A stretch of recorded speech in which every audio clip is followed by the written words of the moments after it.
that Iran's president and foreign minister have both died in a helicopter crash.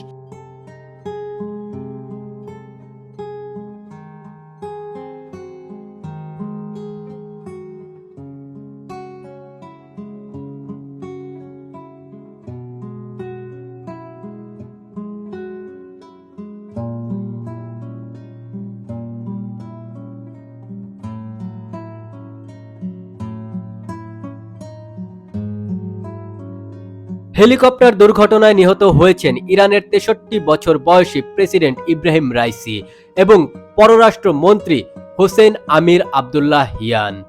আজ সকালে ইরানের এক জ্যেষ্ঠ কর্মকর্তা জানিয়েছেন, হেলিকপ্টারে থাকা প্রেসিডেন্ট ও পররাষ্ট্র মন্ত্রী সহ সব যাত্রী নিহত হয়েছেন।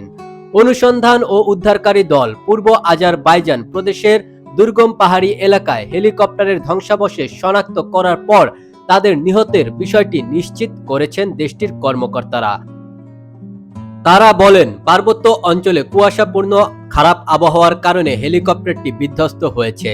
দুর্ঘটনায় প্রেসিডেন্ট রাইসি এবং পররাষ্ট্র মন্ত্রী হোসেন আমির আবদুল্লাহিয়ানকে বহনকারী হেলিকপ্টারটি সম্পূর্ণ পুড়ে গেছে।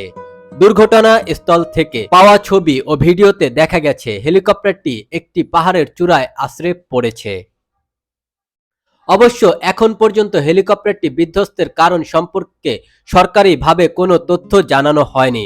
তবে অভিযোগের আঙুল ইসরায়েলের দিকেই উঠেছে, কেননা গত 14 এপ্রিল ইরান প্রথমবারের মতো ইসরায়েলের দিকে ক্ষেপণাস্ত্র হামলা চালায়। এরপরই ইসরায়েল প্রেসিডেন্ট রাইসির প্রাণনাশের হুমকি দিয়েছিল।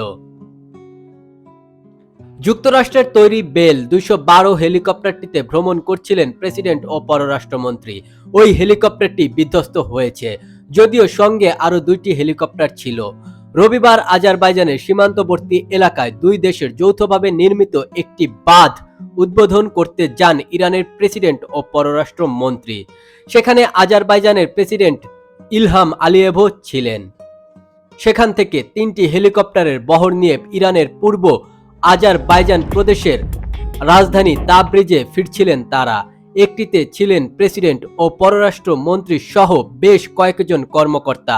পথে পূর্ব আজারবাইজানের জোলফা এলাকার কাছে দুর্গম পাহাড়ে তাদের বহনকারী হেলিকপ্টারটি বিধ্বস্ত হয়। বাকি 2টি হেলিকপ্টার কিন্তু ঠিকই নিরাপদে ফেরত আসে। ইরানের প্রেসিডেন্ট মারা যাওয়ায় ইরানের সংবিধান বলছে, রাষ্ট্রপতির মৃত্যুর ক্ষেত্রে প্রথমে দেশটির ভাইস প্রেসিডেন্ট দেশটির সর্বোচ্চ নেতার অনুমোদন সাপেক্ষে রাষ্ট্রপতির ক্ষমতা ও কার্যাবলী গ্রহণ করবেন। সেক্ষেত্রে বর্তমান প্রেসিডেন্ট ইব্রাহিম রাইসি মারা যাওয়ায় এবং ইরানের সর্বোচ্চ নেতা আয়াতুল্লাহ আলী খামেনির অনুমোদন সাপেক্ষে ভাইস প্রেসিডেন্ট মোহাম্মদ মোখবার দায়িত্ব গ্রহণ করতে পারেন।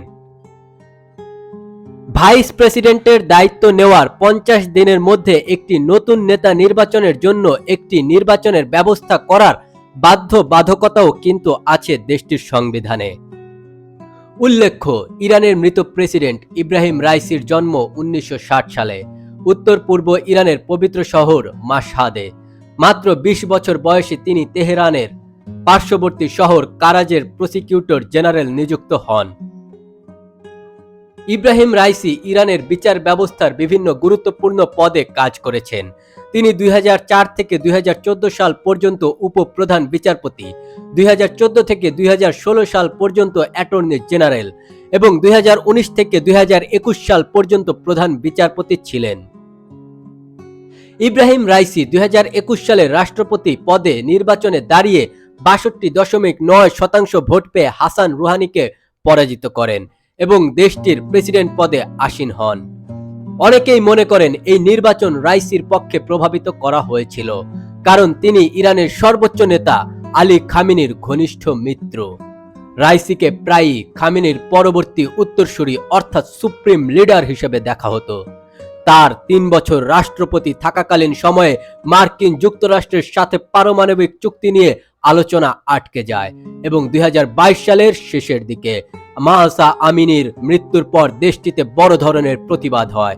রাইসির সময় ইরান ইউরেনিয়াম সমৃদ্ধকরণ অনেক বাড়িয়েছে, এমনকি সেখানে আন্তর্জাতিক পরিদর্শনেও বাধা দিয়েছেন তিনি একা, এবং রাশিয়ার ইউক্রেন আক্রমণে তিনি সম্পূর্ণ সমর্থন দিয়েছেন রাশিয়াকে।